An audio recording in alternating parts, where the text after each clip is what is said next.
Inside this hive, right now, bees are creating an architectural masterpiece that took humans centuries of mathematics to explain. And the strangest part? Not one bee knows how she is doing it. This is how bees build honeycomb. Not with a ruler, not with a blueprint, not with an architect standing somewhere in the dark, but through thousands of tiny actions repeated by workers who never see the whole design. A bee climbs onto the wax, grips the edge with her legs, presses her body against the comb, and adds a tiny flake of beeswax. Another worker warms it. Another removes a little. Another shapes the wall. Another starts nearby. No one owns the plan. Still, the bee colony builds hexagonal cells. That is the part that should make you stop, because the bee on your flowers may look soft, temporary, almost accidental. But behind her, inside a beehive near your garden, her sisters are building one of the most efficient structures in nature. The honeycomb is not decoration. It is storage, nursery, floor, pantry, and skeleton all at once. It is the hidden architecture that allows the colony to keep living. The mystery is not simply that bees build hexagons. Everyone knows that image. Golden wax, repeating rooms, a wall of perfect six-sided cells. The deeper mystery is how bees build without a blueprint, and why the real answer is much stranger than bees are good at math. Most people see honeycomb after the miracle has already happened.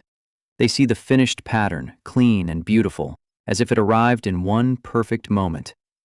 But the beginning is more physical than that. A young worker bee does not collect wax from flowers. She makes it from her own body. Beeswax appears as tiny, pale scales from glands under her abdomen. She pulls those scales forward, chews them, softens them, and turns them into building material. So the wall of a honeybee comb is not simply built by the colony. It is produced by the bodies of the workers. A bee gives herself to the hive in more than one way. Some workers gather nectar. Some guard the entrance. Some care for larvae. Some turn sugar into wax, then turn wax into rooms for the next generation. When you look at honeycomb, you are not only looking at a pattern, you are looking at labor hardened into geometry. People often say bees build hexagons because hexagons are efficient. And that is true, but it is not the full story. A hexagon can cover a surface without leaving gaps. Triangles can do that too. Squares can do that too. But hexagons create a large amount of storage while using very little wall. Shared walls mean less beeswax wasted between cells, and wax is expensive. A bee colony has to consume a lot of honey to make a small amount of wax, so every unnecessary wall matters. The shape is not only beautiful, it is economical. This is where I want to ask you something, because almost everyone looks at honeycomb the wrong way first. When you see honeycomb, do you think of it as art, engineering, or something alive? Write one word in the comments: art, engineering, or alive. I read every comment, and this question matters because honeycomb is all three, but it begins as something much more physical than a pretty pattern. Inside the beehive, there is no quiet workshop. There is darkness, warmth, vibration, smell, pressure, and thousands of bodies touching the same growing structure. A worker is not drawing a hexagon in empty space. She is building against what already exists. An edge is there. A gap is there. A wall is soft. A nearby cell is forming. Her job is not to imagine the whole hive architecture. Her job is to respond to the piece of wax in front of her. Then another bee responds to what she changed. Then another. Then another. This is swarm intelligence in architecture. Not a slogan and not a metaphor, but a physical process where small actions from many bees create a structure no single bee could design alone. That is why the phrase, "bees build without a blueprint," is not just a good title, it is the mechanism. The blueprint is not hidden inside one bee's brain. The blueprint is spread through bee behavior, wax, heat, spacing, pressure, and repetition. The comb itself becomes part of the instruction system. A half-built cell tells the next worker where the edge is. A soft wall tells her where pressure can change the shape. A thick place invites removal. A gap invites addition. Every new piece of wax changes the choices available to the next bee. The bees build the comb, and then the comb guides the bees. That loop is the secret. Scientists call this kind of indirect coordination stigmergy. One worker changes the environment, and that change influences what another worker does next. Ants and termites do versions of this too, but honeybee comb makes it feel almost impossible because the final result looks far too clean for the messy process that made it. No one commands, no one measures, no one says, make the next cell match the last one. And still the pattern repeats. For centuries, people argued about how much of the hexagon comes from the bees and how much comes from physics. Do bees actively build six-sided rooms from the start? Or do they make more rounded cells that become hexagonal when warm wax softens and shared walls pull into place? The honest answer is more interesting than either extreme. Bee behavior matters. Physics matters. Warm beeswax is not stone. It can soften, bend, and respond to heat, pressure, and tension. Bees use their bodies as tools. Their warmth keeps the material workable, while their legs, mandibles, and movements shape it. The crowded structure pushes against itself, walls meet, angles form, cells settle into a repeating grid. The hexagon appears where instinct and material meet. That is why honeycomb is different from a human building. A human architect can imagine the final structure before the first brick is placed, but a honeybee colony does not need that kind of imagination. It begins with repeated actions, and the material answers back. One bee adds too much wax, another takes some away. One wall is too thick, another bee thins it. One section warms, another section firms. Slowly, the shape becomes regular enough to look planned. But the plan never appears as a thought. The plan appears as a pattern. That is the deep idea behind honeycomb construction. The bees are not tiny architects secretly doing geometry. That would actually make the story smaller. The stranger truth is that the math emerges without being understood by any individual bee. The colony does not calculate the hexagon. It arrives there. And once it arrives there, everything else becomes possible. A honeybee comb has to do several jobs at once. It must hold eggs, larvae, pollen, nectar, and honey. It must hang vertically. It must survive heat, humidity, weight, movement, and time. It must be light enough to build and strong enough to support the life of the colony. That is a brutal list of demands for something made from wax, and yet it works because strength is not only in one wall. It is in the repeating pattern. Each cell shares walls with the cells beside it.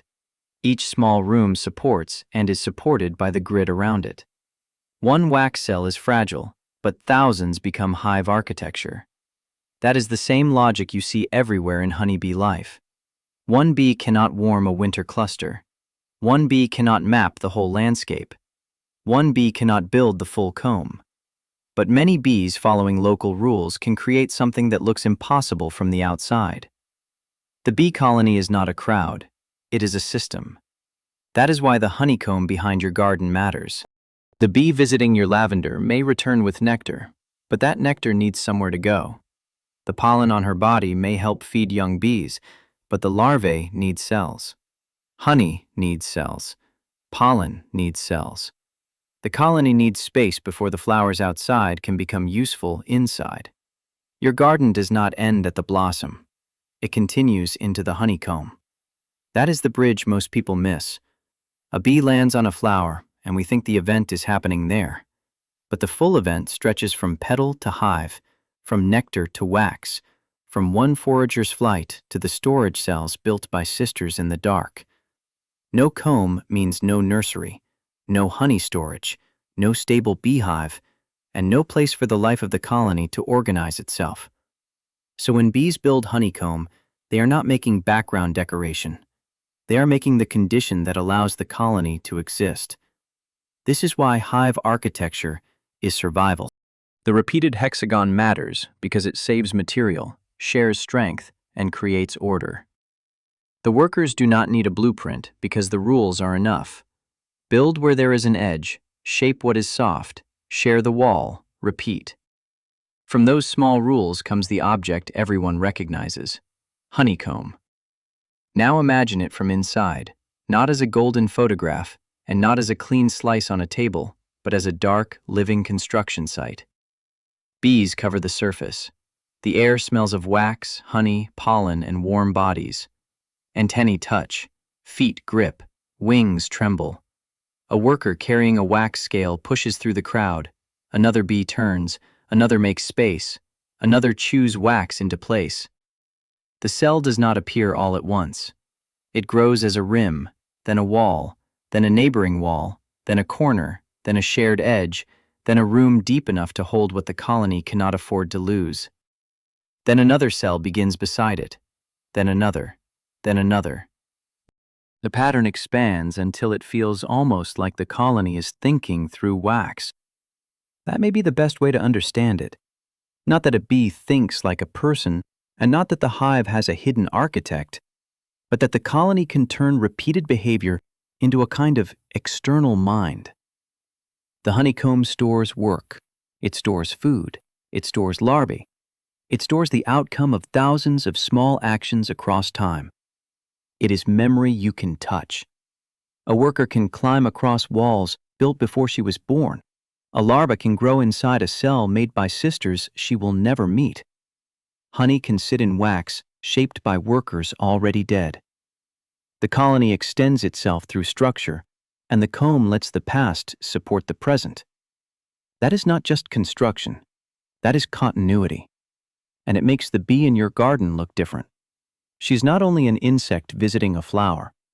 She is a moving part of a larger architecture. Her flight only makes sense because somewhere behind her, there is a place waiting for what she brings back. She may never understand it, but she depends on it anyway. There is something almost human in that. We live inside systems we did not design: roads, language, buildings, routines, histories. We move through structures built by others and rarely notice the labor that made them possible. Bees do this in a more literal way. Their city is not stone or steel, it is secreted wax and collective behavior. And their city can melt. It can sag if the heat is wrong. It can be torn open by predators. It can be invaded by parasites. It can be abandoned. But it can also be repaired, expanded, rebuilt, and reused. A honeybee comb is fragile and strong at the same time, which is exactly why it feels alive. It is not a monument. It is an organ of the colony. It fills, empties, receives, protects, and carries vibration. It holds eggs, larvae, pollen, nectar, and honey. It becomes the floor where dances happen, the pantry that makes winter possible, and the nursery that makes the future possible. Every part of it began as something small enough for one bee to carry in her mouth. A tiny wax scale, a tiny action, a tiny correction. Then a wall, then a cell, then a sheet, then a hive. Then a bee visits your garden because the structure behind her is ready to receive what she finds. The whole thing feels impossible until you remember that nature rarely needs one large miracle when millions of small repetitions will do. The hexagon is not magic. It is what happens when beeswax, heat, pressure, economy, and bee behavior meet again and again until the waste disappears. That is why honeycomb has fascinated humans for so long. We see order, sweetness, work, and geometry, but we often see it after cutting it away from the living system that made it. We see honey and forget the wax. We see the pattern and forget the darkness. We see the hexagon and forget the bodies. The bee does not forget. She lives on it. So the next time you see a bee on your flowers, remember the hidden architecture behind her. Somewhere near your garden, inside a beehive you may never see, workers are building honeycomb without a blueprint.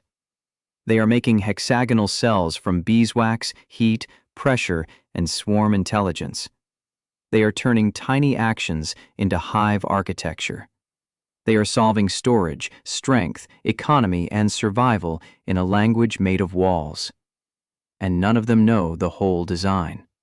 That is the hidden life under the ordinary one, the part we miss when we only see the flower, and the part that makes a beehive more than a box. If this changed how you see honeycomb, hexagons, bee behavior, or the bee colony behind the flowers in your own garden, subscribe to the channel. There is much more happening inside the hive than the surface of the garden ever admits.